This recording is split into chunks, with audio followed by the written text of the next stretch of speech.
Uh, I don't think the media has really quite woken up to what the Mahmood paper actually will do. However, I don't think it's actually going to make a substantial difference right now because I think that reform it has very clearly woken up to what's going on, and so will the Tories. Um, you probably find a lot of this is going to start unpacking over the weekend. It usually takes a little while for these things to filter down into the media and everything else. At some stage, someone's going to actually start looking at the detail and realise that all is not how they think it is. At the moment, we're still stuck in that moment where people are all excited because it's politics and the Labour government and parties having a bit of a tanty and so much more. At some stage, that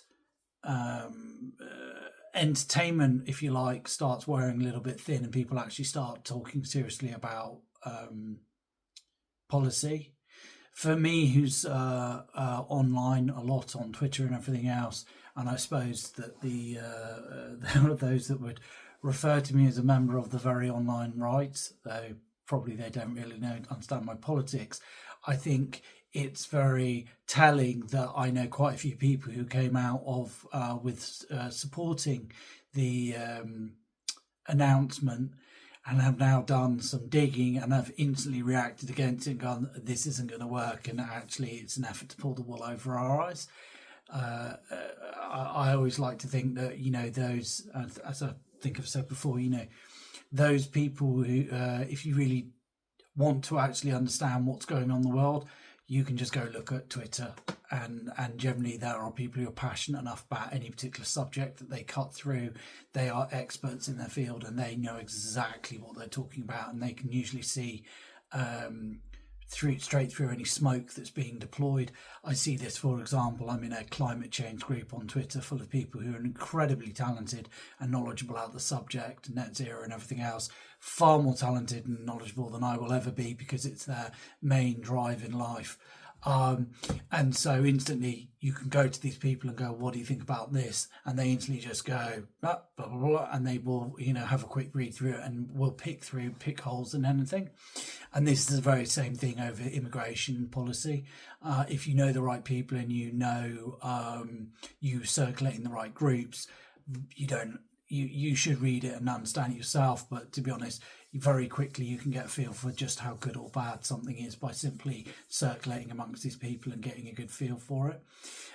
So those are the trailblazers. Those are the people who, or the first responders, if you like. They've turned up at the scene of the accident, had a look at it and gone, oh, yeah.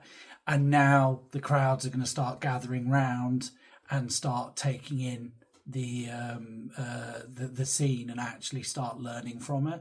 So I don't think that the government is out of the woods on this anywhere. I think in actual fact what they're going to suddenly realise is there's going to be an even greater split probably that's going to emerge from it, because though the Labour Party, the parliamentary party, doesn't realise it, what Mahmood's position or paper has actually done is actually starting trying to normalise illegal migration.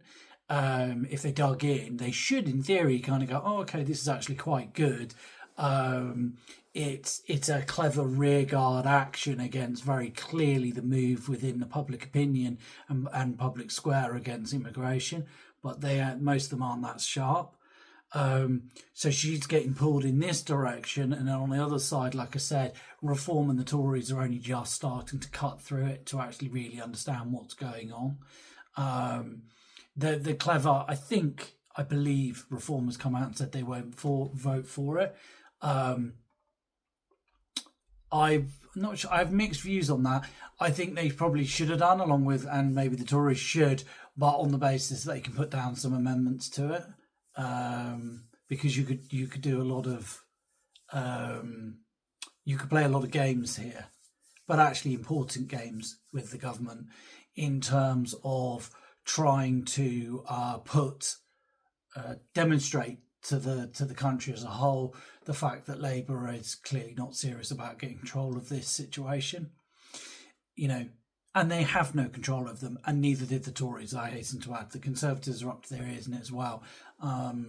We had 100,000 mostly fake asylum seekers turn up last year. That's 2.5 times more than net migration that was happening into this country before Blair came to power. That's just asylum seekers, most of them fake. Actual migration into the country was around about 1 million. They're not really even making effort, truthfully. Governments and politicians will tell you it's very hard to stop migration. That's actually nonsense. A government could stop lion's share of all migration into this country in a matter of weeks if it really wanted to, with relatively limited choices that are being made. They may not like those choices being made. Other people may not like the outcomes of those choices being made, but they could do something about it. Okay? If you look at, for example, visas for schooling, get rid of them. You could restrict work visas. You could family reunification, importing wives, whatever else. All of these are within the purview of the government, and they could be basically restricted if they want to. They choose not to. So when we say we have an immigration crisis in this country, that is an immigration crisis caused by weak political leadership by people who don't want to change them. And I think the public realise that now. So we'll see. It will be very, very interesting to see what happens. These numbers are just coming out now. I don't think that they will necessarily cut through immediately, but people aren't stupid now. It's very noticeable that I speak to my mum. My mum, up until about 2 years ago, was always just talking about legal migration from the boats. Nowadays, she'll be the one that turns around to me and goes, well, the boats are important, Dan, but it's not actually the lion's share of the immigration that's coming in. And that's really, my mum is kind of like a bellwether for these things. And for me, I think it really underlines the fact that that legal migration is actually the bigger problem in total size to the country as a whole. For me, it makes me very, very sad. Politically, it's helpful for me as someone who wants to see Labour eviscerated at the next election, but it makes me very, very sad because and this is something that's not nice to say, but it's true, if populism is the natural and understandable reaction against a body politic that's no longer responding to the majority, then unfortunately increasing racism and xenophobia will be the understandable reaction by a majority that's being now serially downgraded against its wishes by its own political class who don't care about them. I don't want that to happen. It makes me very sad. But that is what's now happening across the West. There is very clearly rising racism and xenophobia, and I think it's going to get a lot worse. And that's really 100% down to the political class in this country and beyond, who keep inflicting this upon the majority who don't want this.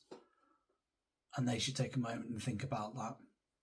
They are in the process of taking some of the most tolerant, caring, civilized countries, not just in the world now, but that have ever existed in world history. And they are turning them ever more into ones which are erring or veering towards the extremes. And those are extremes that are being generated by the choices that the political class are making here and in other countries. It is a choice. It's a choice they're making. It's a choice they have made. It is a choice, as always, to not listen because they don't like what the majority think. In actual fact, most of them largely despise the majorities in their own countries. However, that's not how democracy works. You're either elected to represent us, the public, or what are you then?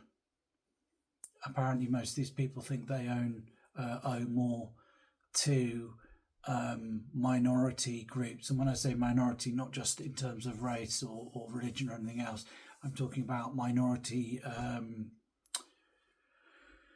activist groups than to the majorities in each of their constituencies. That's not sustainable. So we go forward from here, but be prepared, because I think this is going to get much, much nastier. In purely political terms, I do find it quite staggering that one of the, well, not the only thread, but one of the big threads that ties nearly the whole of the West together now is the fact that the establishment, by refusing to actually countenance rapid, massive, and profound changes in immigration and what's happening in our countries, are basically ceding the ground to the only parties that are willing to suggest a radical change in direction.